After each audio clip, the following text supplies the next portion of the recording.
Sejumlah pesohor dan artis meramaikan bursa Pilkada serentak 2024, mengusung dukungan dari beragam partai politik. Para artis ini menjajal peruntungan mereka di dunia politik dan pemerintahan.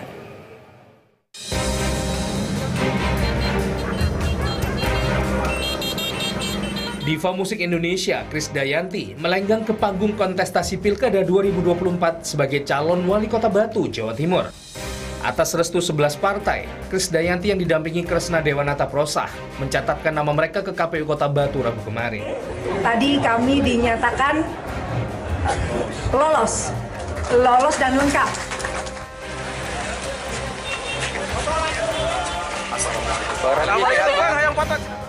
Sementara artis sekaligus presenter kondang Ramzy mendaftarkan diri sebagai calon wakil Bupati Cianjur bersama pasangannya Wahyu Ferdian. Mengenakan setelan coklat, Wahyu dan Ramzy disambut oleh Jawara Palang Pintu. Dengan jurus andalan sang Jawara, Wahyu dan Ramzy dikawal menuju pintu masuk KPU Cianjur.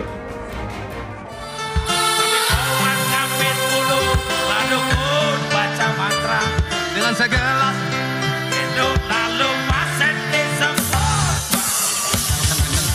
setan tua, setan tua yang namanya setan. Jangan ganggu ya, jangan juga mengganggu. Masih ingat dengan pedangdut Alam yang menghasilkan lagu hits Mbah Dukun? Alam Alatas kini menjajal peruntungannya di dunia politik dengan mendaftar sebagai calon wakil wali kota Banjar, mendampingi Ahmad Dimyati sebagai pasangan dari jalur independen.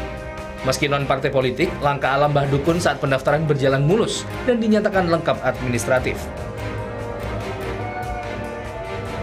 Pertimbangan kenapa saya maju, pertama saya udah terlanjur jatuh cinta sama KBB.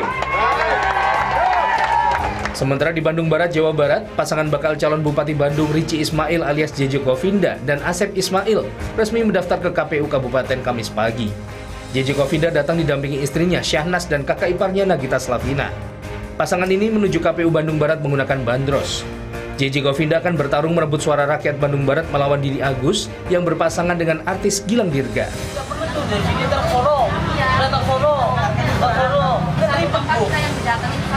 Iya, kayak Pak Jokowi itu punya satu pintu.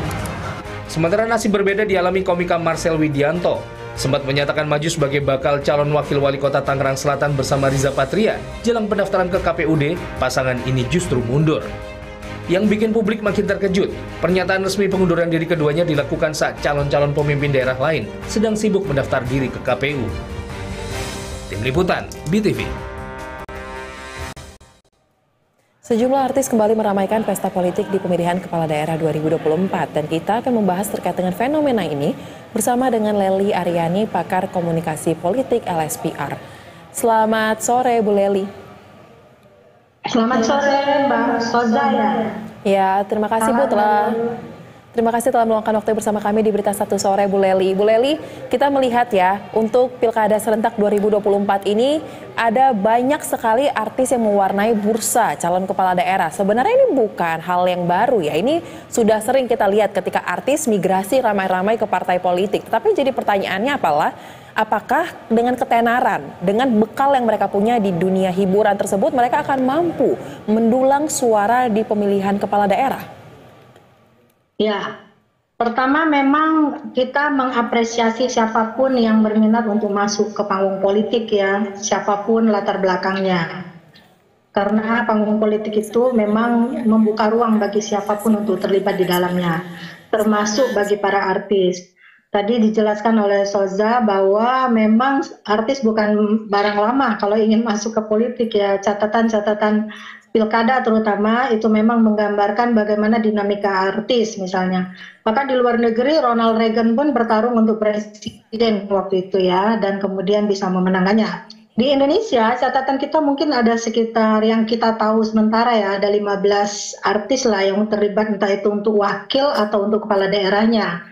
Itu paling banyak di Jawa Barat, karena Jawa Barat itu kan ada satu pemilihan gubernur, satu kota, dan 26 kabupaten. Nah, kabupaten ini yang banyak banget peminatnya dari kalangan artis gitu. Termasuk ada 4 artis yang harus bertarung di satu kabupaten saja. Misalnya JJ, Ali Shakib, sama Hengki, dan Gilang Dirga misalnya. Nah, memang politik itu adalah tentang influence dan influencer, pengaruh mempengaruhi. Nah, ketika orang dikatakan apakah dia bisa mempengaruhi suara pemilih, mereka melihat dulu dari popularitasnya. Meskipun dalam politik itu popularitas tidak selalu berbanding lurus ya dengan elektabilitas. Dinamika yang terjadi misalnya di Jawa Barat ketika Ahmad Heriawan dalam pencalonan gubernur yang pertama kali, dia kemudian menyanding Dedi Yusuf.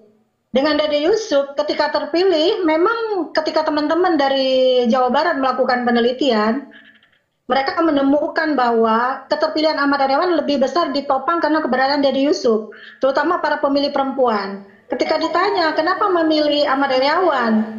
Karena ada Dede Yusuf, menikah Asep atuh katanya gitu, jadi ganteng sekali katanya gitu. Kemudian di periode selanjutnya juga bersanding dengan Deddy Miswar. Orang juga memikirkan pada saat itu teman-teman di Jawa Barat untuk melakukan penelitian. Ditemukan bahwa diduga bahwa Deddy Miswar sama Deddy Yusuf itu sama gitu, sama orang yang sama, jadi yang ganteng dan sebagainya karena Dede tuh katanya.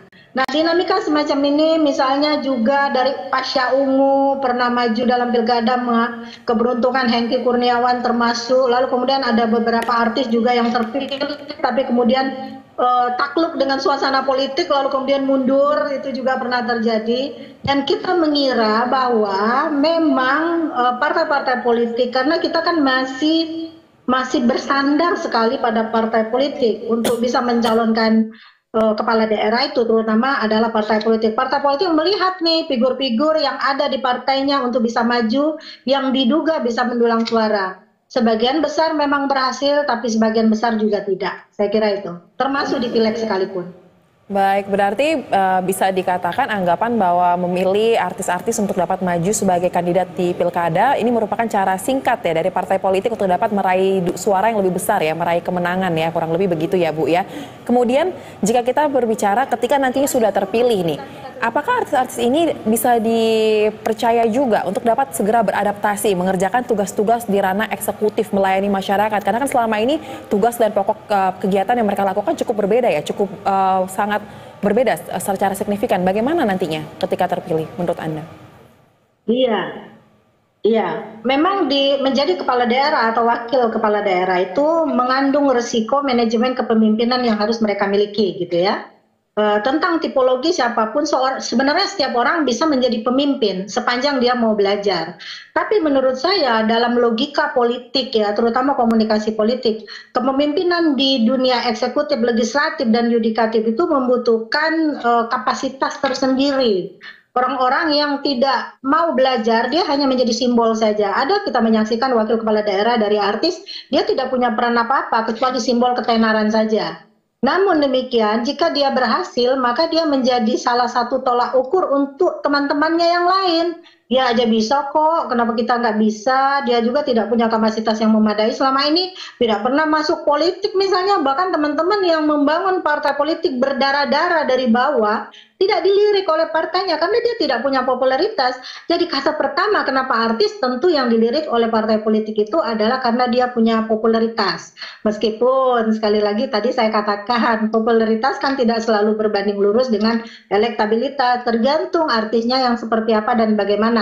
Contoh nih, Krisdayanti salah satu ya, misalnya dia mungkin sudah membuktikan kinerja dia di DPR sebagai dalam kapasitasnya sebagai anggota legislatif, termasuk Rano Karno yang juga anggota DPR misalnya. Masyarakat bisa melihat nih, dia bisa kerja nggak di DPR, ataukah dia karena artis dia sebagai bunga pajangan saja di DPR. Kalau itu yang terjadi saya kira agak berat. Yang kedua, tergantung nih bagaimana cara dia melakukan komunikasi politik kepada calon-calon pemilihnya. Dan yang ketiga adalah bagaimana manajemen komunikasi politik yang dilakukan partai politik pengusungnya untuk bisa melakukan perencanaan dan pengelolaan komunikasi politik di basis-basis pemilih. Nah, kalau dia partai politiknya meskipun tidak harus partai politik besar, tapi dia punya akar di sana, misalnya dukungan basis massa, artis misalnya dia punya kekuatan untuk mendulang suara lewat fans-fansnya gitu kan, fans-fansnya dan seterusnya, itu mereka bisa melakukan kolaborasi dengan berbagai partai politik yang mengusungnya untuk melibatkan itu. Jangan lupa pemilih kita kadang-kadang irasional juga ya. Yang menentukan mereka akan memilih atau tidak biasanya 5 menit sebelum mereka berada di bilik suara. Itu kebiasaan yang sering terjadi biasanya, Soza. Baik, itu pola-pola yang terlihat selama ini ya, Bu Lely. Nah, terakhir nih Bu, apakah ada kiat-kiat ataupun tips yang bisa Anda bagikan kepada masyarakat sebagai pakar komunikasi politik agar warga masyarakat yang akan menggunakan hak pilihnya dalam Pilkada serentak 2024 ini dapat memilih dengan lebih jernih agar tidak hanya termakan popularitas belaka saja, tetapi memilih kader ataupun memang jika artis itu mampu, ya itu merupakan yang memiliki gagasan dan juga program yang baik untuk daerah tersebut. Seperti apa? Iya, pertama memang kadang-kadang antara popularitas dengan isi tas ya saling kait-mengait. Sehingga banyak asumsi mereka memilih lebih kecenderungan pada politik uang misalnya. Siapa yang berani bayar lebih, itu yang lebih dipilih. Saya kira masyarakat juga harus dicerdaskan. Kalau pemimpin yang populer tapi dia tidak punya akseptabilitas, tidak punya kualitas, seharusnya mereka juga berpikir di antara sekian figur, sekian calon pemimpin yang akan maju di pilkada ini, misalnya mana yang lebih dulu mereka kenal secara sosial. Kan ada modal politik, ada modal sosial. Modal politik diusung oleh partai politik tertentu, entah itu partainya besar atau kecil terserah. Yang penting mereka itu sudah punya modal sosial sebelumnya. Ada nggak jejak digital, jejak langkah-langkah sosial yang pernah dilakukan calon pemimpin? Oh iya, dia adalah calon pemimpin yang selama ini misalnya memahami dinamika rakyat di daerah setempat. Itu jauh yang lebih penting menurut saya. Dan lepaskanlah upaya-upaya untuk menetralisir politik uang itu menjadi sesuatu seperti menjadi budaya ya. Karena ini tidak baik. Kita dibeli suara hanya berdasarkan nilai rupiah, tapi kita bertarung dengan nasib kita selama 5 tahun ke depan. Saya kira itu, Soza. Baik, terima kasih Ibu Lely Aryani, pakar komunikasi politik LSPR, telah berbagi pandangannya bersama kami di Berita Satu Sore. Salam sehat. Salam sehat. Salam